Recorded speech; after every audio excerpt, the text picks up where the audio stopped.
Olá pessoal, bom dia!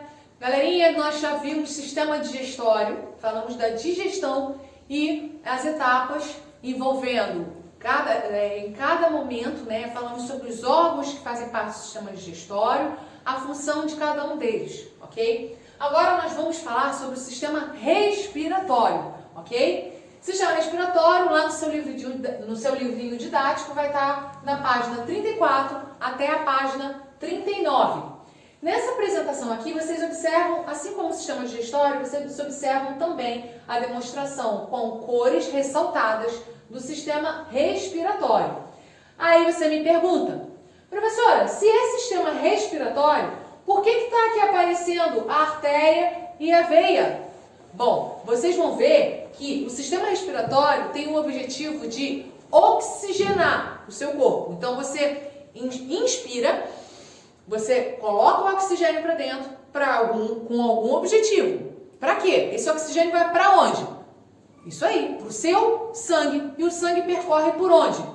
Nos seus vasos sanguíneos. Por isso que o vaso sanguíneo, alguns deles estão aparecendo para vocês entenderem aqui, ok? E aqui está a demonstração do processo de inspiração, quando a caixa torácica infla, e o processo de expiração, quando ela relaxa, ok? Bem, respiração. Quando a gente fala em necessidade do ser humano, a gente pensa, bom, o ser humano suporta 20 dias sem comer. Consegue também viver até em 3 a 4 dias sem beber água. Mas respirar, a maioria só consegue até 3 minutinhos. Por quê que, em comparação aos demais, a respiração é tão especial? Bem, o que a respiração tem de importância para a vida? Gente, a palavra-chave da respiração é exatamente o que vocês viram lá quando a gente falou de mitocôndria. A palavra-chave da respiração é a energia. Sem energia, seu corpo não funciona, ok? Então, o processo da respiração está envolvida com esses dois aqui, tá? E a gente vai ver no decorrer do assunto. Esse processo que eu coloquei aqui, nada mais é que a respiração celular, tá? Glicose, aqui é o alimento que você come, que você ingere, mais o oxigênio que você respira, que você inala, produz energia, que você usa aí para correr, para brincar, para pular, para jogar, né? Para fazer tarefa, para falar, e libera gás carbônico na sua expiração e água. Essa água você elimina através da urina, do suor, do decorrer, né? Não vou entrar em detalhes aqui, que senão eu posso confundir a cabecinha de vocês. Mas a urina e o suor é visível essa água que vocês eliminam, ok? Bem, no nosso corpo, a reação química que você viu na apresentação acima ocorre dentro das células. É dependente de uma organela chamada de mitocôndria. Essa aí, que vocês já aprenderam também na unidade 5. Nesse processo conhecido como respiração celular, a degradação da glicose contida nos alimentos, a presença do oxigênio gera energia que é utilizada pelo corpo, o gás carbônico e água. E para que o oxigênio do ambiente chegue até as nossas células, fazemos uso do sistema respiratório, formado por nossas vias respiratórias e os nossos pulmões, ok? Agora, qual a diferença entre respiração pulmonar e respiração celular? Bom, o segundo nome já diz, né?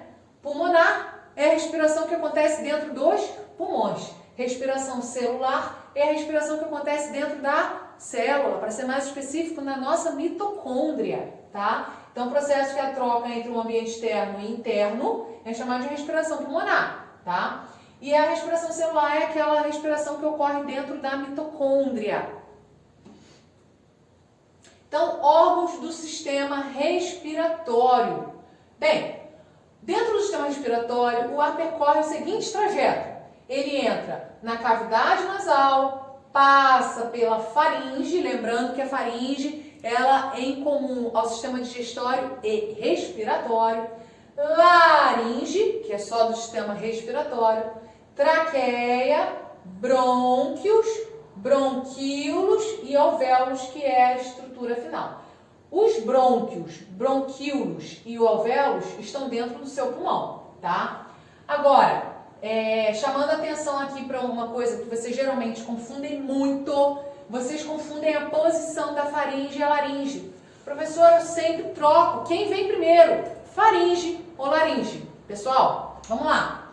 Vamos lá lembrar do alfabeto. Quem começa primeiro? F ou L? A, B, C, D, E, F. Então, quem vem primeiro? Faringe. Depois, laringe, tá? Então, a faringe primeiro, laringe segundo, ok? Outra coisa. Quando a gente fala de brônquios e bronquíolos, vocês confundem isso daqui numa coisinha que muita gente tem. Bronquite, bronquiolite. Eu vou falar já sobre isso para especificar cada um, ok? Bem, então, conforme eu falei, as estruturas que fazem parte do sistema respiratório, as cavidades nasais, elas se comunicam com o meio externo por intermédio das duas aberturas denominadas narinas, que é essa estrutura aqui externa. Nas cavidades nasais, os pelos e o muco realizam a limpeza do ar, retendo a partícula e a poeira. Gente, esse muco aqui nada mais é que a meleca, famosa meleca, né? A meleca, ela tem o objetivo de resgatar poeira e partículas que não pode descer, tá? Não pode entrar nada, nenhuma impureza no seu pulmão, ok? Então, essas estruturas vão ficar grudadas no muco, que é a meleca. E o pelo do seu nariz faz com que ela seja expulsa desde lá da traqueia até a sua narina. Bem, pessoal, então, faringe e laringe. Faringe é um órgão comum ao sistema digestório e respiratório, servindo de passagem então para o ar e também para os alimentos. E após passar pela faringe, o ar é encaminhado para a laringe, onde estão localizadas as pregas vocais, as cordas vocais. Tá? Então, em cima das cordas vocais é onde fica a epiglote, que é a responsável por tampar quando você engole alguma coisa, tá? Seja saliva, seja alimento. Porque esse alimento, essa saliva, não pode cair aqui, senão você se engasga e aí é onde a gente, no engasgo, começa a tossir. O objetivo da tosse é exatamente expelir, para que não haja entrada aqui, tá? Senão, se por acaso, em casos que ocorre a entrada aqui, é o que se chama de broncoaspirar, tá? E pode até entubar por causa disso, ok? Então, não pode ter entrada aqui, Então, por isso o objetivo da epiglote fechar a glote na entrada, tanto de saliva quanto de alimento. E aqui está a demonstração da atuação da epiglote. Quando o ar passa pelas pregas vocais, elas vibram e produzem som. Como é que funciona isso? Só você lembrar de uma bexiga, essa bexiga de festa, enche uma bexiga e segura a bordinha da bexiga, faz ela esvaziar. Ela não vai assoviar? Exatamente isso. O formato da borda da bexiga que você está fazendo ela assoviar é o mesmo formato da nossa corda vocal, tá? E é o mesmo som que ela emite, só que a bexiga, ela não tem uma boca para fazer o movimento e falar, né? Só tem a liberação do som, a liberação do som, né?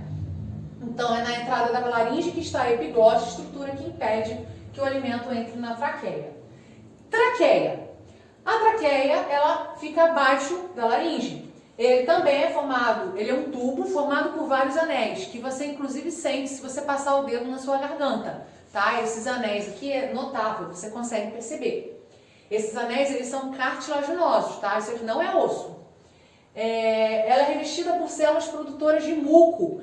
Assim como você percebe, como a gente falou, que o muco na narina, né, que é a meleca, na traqueia também há produção de muco. E esse muco sobe, inclusive, que também é a meleca, ok? Só que na nossa traqueia não tem pelo, ela tem os cílios, ela tem células ciliadas assim, ó, tá? O qual auxilia na retenção dessas partículas de poeira e de micro-organismos que podem entrar no ar que a gente respira.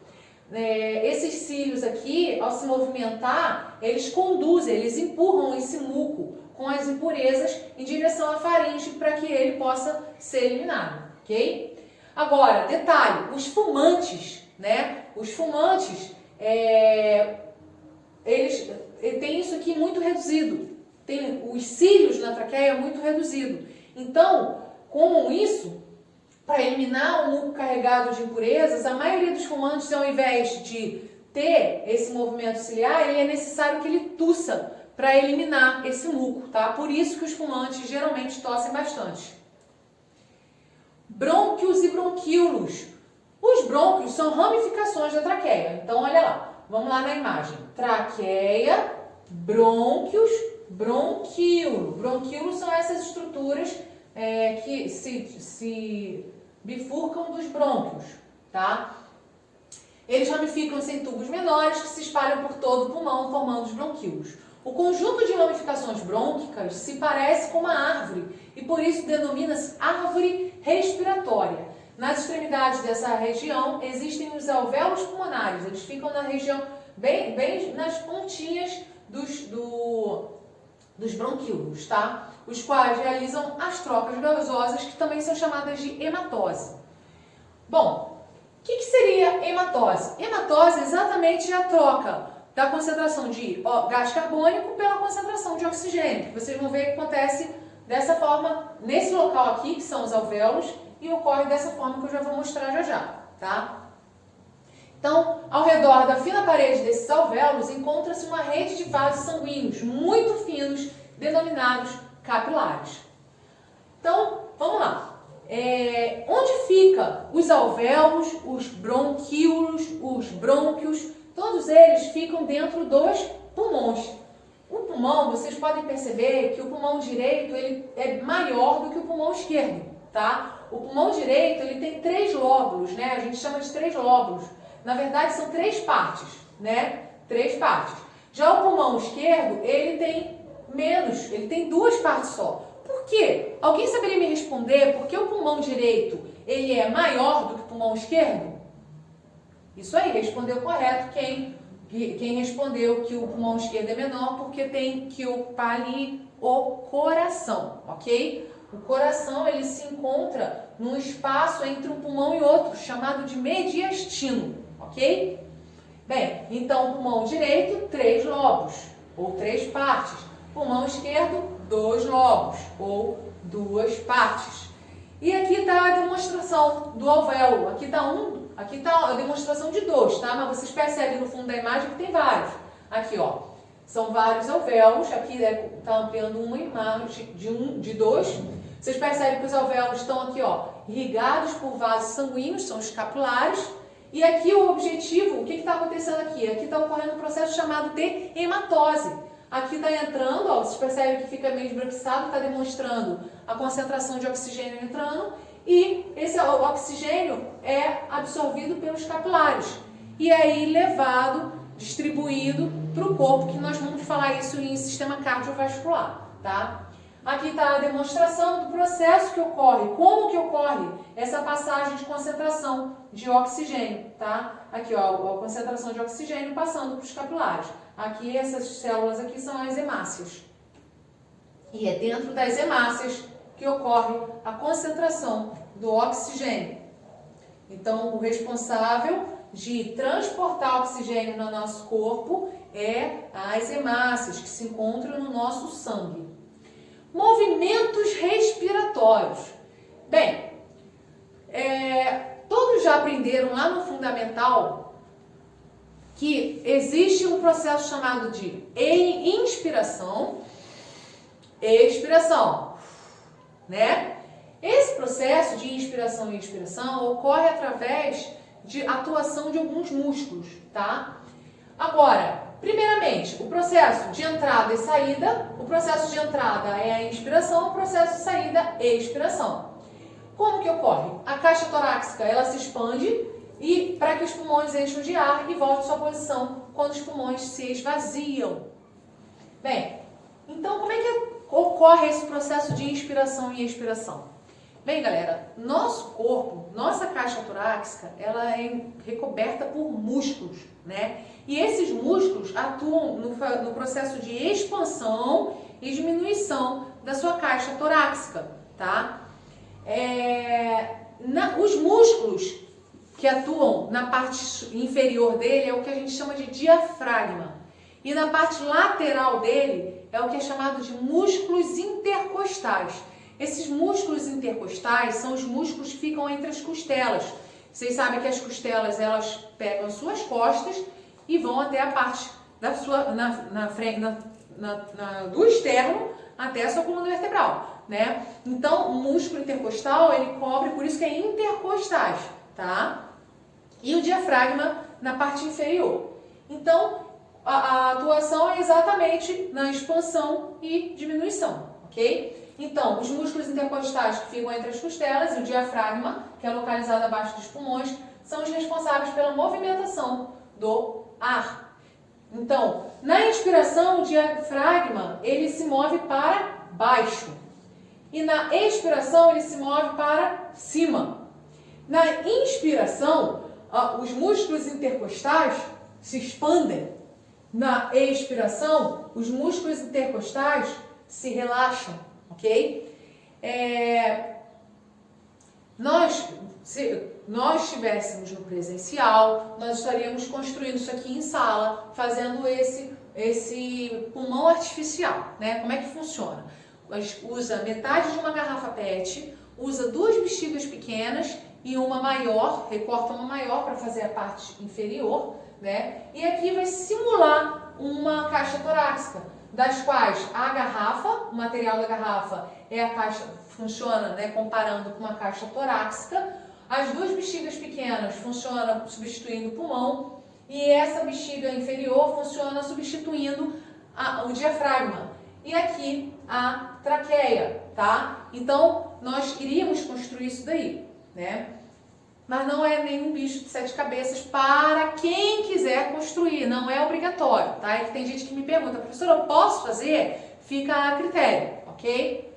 Bom, aí vem as perguntinhas lá. Aqui corresponde em seu corpo o balão preso à base da garrafa, eu já falei, né? Você vai simular ali para poder puxar a parte de baixo, que vai atuar como o diafragma. Você vai ver que ao puxar a parte inferior, as 2 bexigas de dentro vai encher, tá? Porque aumenta a pressão.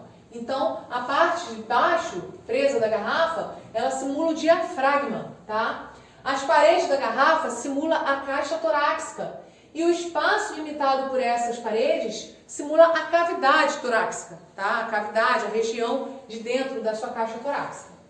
Mova o diafragma do experimento para cima, empurrar para cima, né? E anote o que ocorreu com os balões. Quando você empurra para cima, as bexigas de dentro vai esvaziar, porque diminui a pressão, ok? Agora, quando ele pede para puxar para baixo, quando você puxa para baixo, as bexigas de dentro vai encher, porque aumenta a pressão. Coloque seu ouvido próximo à mangueira, que representa a saída da traqueia, e faça os movimentos anteriores com a mesma velocidade. Gente, se enche e esvazia as bexigas de dentro da garrafa, quando você coloca o seu ouvido na mangueira que simula a traqueia, você vai ouvir a passagem do ar entrando e saindo, ok? Mas fiquem tranquilos que voltando presencial, vocês vão ver tudo isso em sala de aula, tá?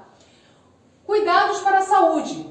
Bom, cuidados com a saúde com relação ao sistema respiratório, pode ser problemas, né, causados no sistema respiratório, pode ser causado tanto por micro-organismos, como por exemplo vírus, bactérias e fungos, mas também pode ter natureza alérgica, tá, decorrentes do fumo, do tabagismo. Agora, o que é o necessário, o que é o ideal fazer para evitar ter problemas com o sistema respiratório? Principalmente manter ambientes sempre muito bem ventilados, né? Deixar as janelas abertas, arejado, um ambiente arejado. E com a entrada de luz solar, são ações que também auxiliam a evitar a propagação desses micro-organismos, ok? O hábito de fumar é um dos principais responsáveis por diversas doenças respiratórias, como por exemplo o enfisema, que causa lesões nos alvéolos pulmonares. Esses danos são irreversíveis e causam sensação constante de falta de ar, tá? O efizema pulmonar, quando ele lesiona os alvéolos pulmonares, não tem como regredi-lo, tá? O que ele degenerou, ficou, ok? Só num transplante de pulmão. A poluição do ar também pode ser a causa de vários problemas respiratórios. Para nós, é importante que a umidade do ar que respiramos seja superior a 60%. Isso faz com que a respiração seja mais leve, tá? Facilita a respiração. Agora, curiosidade, o que acontece quando a gente soluça?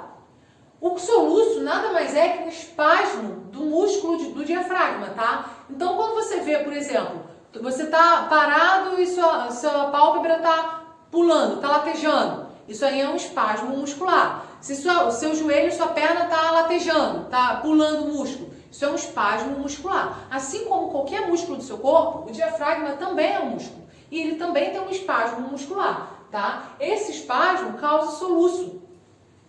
E é um movimento involuntário, você não tem controle sobre ele. Então, o soluço ele acarreta uma inspiração rápida e curta, alterando assim o ciclo respiratório. Você não consegue controlar o ciclo da sua respiração. Agora, quais seriam as possíveis causas do soluço? Distensão gástrica pela ingestão de bebidas com gás, refrigerantes principalmente, deglutição de ar, engolir ar, né? Alimentação em grande volume, mudanças súbitas da temperatura de alimentos ingeridos. Você está comendo uma coisa muito quente, de repente come ou bebe algo muito frio. Modificações da temperatura corporal, ingestão de bebidas alcoólicas ou até mesmo gargalhada. Você se engasga com a sua própria gargalhada, tá? Ah, professora, mas o que eu faço para poder acabar com o soluço? Tem várias formas, eu acredito que muitos de vocês já até pesquisaram na internet. Nesse momento eu estou definindo o soluço, tá? Quem tiver curiosidade, dá uma olhada lá, tá? Bem, a partir de agora aqui eu vou solicitar as atividades, lembrando que todas as atividades que eu estou passando aqui, nós estaremos fazendo a correção lá pelo Meet, tá? Atividade da página 37, fazendo ciência, que eu já até dei a resposta aqui, e 39 do seu livro didático, e página 21 até a 23 do seu livro de atividade, galera. Então é isso, até a próxima aula.